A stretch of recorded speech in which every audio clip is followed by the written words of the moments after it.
কথায় আছে, প্রথমে দর্শনধারী, পরে গুণবিচারী, অর্থাৎ সুন্দরের জয় সর্বত্র।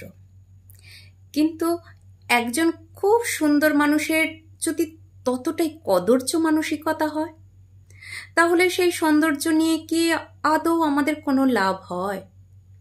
অস্বীকার করার উপায় নেই, কম বেশি আমরা সবাই সুন্দরের পূজারী। কিন্তু সেই সৌন্দর্য বাহ্যিক না হয়ে ভিতরের হওয়া বাঞ্ছনীয়। চকচক করলেই যেমন সোনা হয় না, তেমনি মূল্যবান জিনিসও অতি প্রয়োজনীয় নাও হতে পারে। দামি শাড়ি, দামি অলংকার আমরা বাহুল্য করে কিনি, অর্থাৎ কিনলেও চলে, না কিনলেও বিশেষ কোনো অসুবিধা হয় না। সাধারণত এইসব জিনিস আমরা যত্ন করে শোকেসে সাজিয়ে রাখি, অকেশনালি ব্যবহার করি, অনেকটা শো অফের জন্য। কিন্তু রোজগারের ব্যবহারের জন্য আমরা সাদামাটা কমফোর্টেবল পোশাকটাকে প্রায়োরিটি দিই। ঠিক তেমনি জীবনটাও কোনো ফ্যাশন শো নয়। কয়েক ঘন্টা বা একটা বেলা কাটানোর জন্য হলে একজন ঝকঝকে মানুষই যথেষ্ট ছিল। কিন্তু এক ছাদের তলায় একে অপরের পরিপূরক হয়ে সারা জীবন ভালো মন্দে, সুখ দুঃখে, সুবিধা অসুবিধায় মেনে মানিয়ে চলা শুধুমাত্র বাইরের সৌন্দর্য দেখলে চলবে না, তার ভিতরের খাঁটিত্বটাও দেখতে হবে।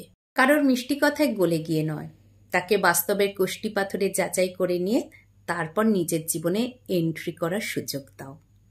কালো গায়ের রঙের মানুষকে ভালোবাসা যায়, কিন্তু কালো মনের মানুষকে যায় না। ছোট চেহারার মানুষকে মন দেওয়া যায়, কিন্তু ছোট রুচির মানুষকে যায় না।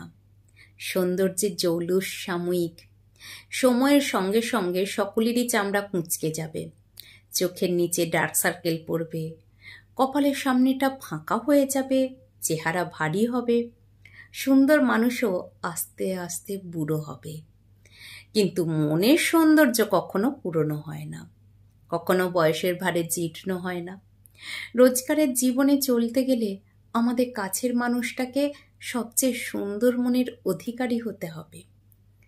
বাইরের সৌন্দর্য দেখে আজ তুমি যে মানুষটাকে চয়েস করছো, কাল যদি তার 5 আঙুলের দাগ তোমার গালে বসে যায়, যদি সবসময় সকলের সামনে তার কারণে তোমাকে হিউমিলিয়েটেড হতে হয়, তার কারণে যদি তোমার জীবনটা পুরোপুরি ওলটপালট হয়ে যায়, তাহলে সেই সৌন্দর্যের প্রেমে পড়ে লাভটা কি?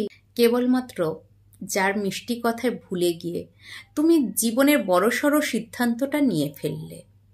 কাল তার কথাতেই যদি তোমার চোখে জল আসে, যদি তার কথার ধার তোমার মনটাকে প্রতি মুহূর্তে রক্তাক্ত করে, তাহলে সেই কথার কোনো দাম রইল কি? তাই সুন্দর চেহারা, সুন্দর ব্যবহার বা মিষ্টি কথার মোড়কে ঢাকা চকচকে মানুষটার কাছে নিজেকে বিলিয়ে দিও না, বরং তাকে যাচাই করে নাও। সবসময় জানবে, যে তোমার ভালো চাইবে সে তোমার খোলামেলা সমালোচনা করবে। তোমার ভালো এবং খারাপ উভয় দিক নিয়েই তার মতামত থাকবে, বাস্তবসম্মত কথাবার্তার প্রসঙ্গ থাকবে, কারণ জীবনটা রূপকথা নয়।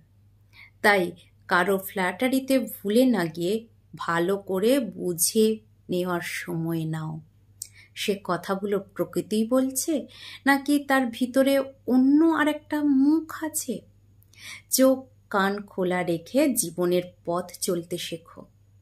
তাহলে মুখ আর মুখোশের পার্থক্য ধরতে না পেরে বহুরূপের অধিকারী কোনো বহুরূপীর কাছে নিজেকে আত্মসমর্পণ করতে হবে না। একবার জীবনটা ওলটপালট হয়ে গেলে আর কখনোই তাকে আগের মতো সাজানো যায় না। কোনো না কোনো একটা দাগ থেকেই যায়। তাই জীবনের সবচেয়ে ইম্পর্টেন্ট ডিসিশন নেওয়ার আগে সবথেকে গুরুত্বপূর্ণ মানুষটার সম্পর্কে সব রকমের মোহ ঝেড়ে ফেলে সতর্ক হয়ে সিদ্ধান্ত নাও। তোমার জীবনটা হেলাফেলার বস্তু নয়। তাই যে মানুষটার সঙ্গে জীবন কাটাবে সে সত্যি তোমার উপযুক্ত কিনা, তোমার মনের মানুষ হওয়ার জন্য ডিজার্ভ করে কিনা, ভালো করে ভেবে বুঝে নাও। দিন শেষে জীবনটা তোমার, ভালো হলেও তোমার হবে, খারাপ হলেও তোমারই দুর্ভোগ হবে। তাই নিজের সিদ্ধান্ত নিজে নেওয়ার বিষয় হলে যাচাই করে নেওয়ার দায়িত্বটাও সম্পূর্ণ তোমারই।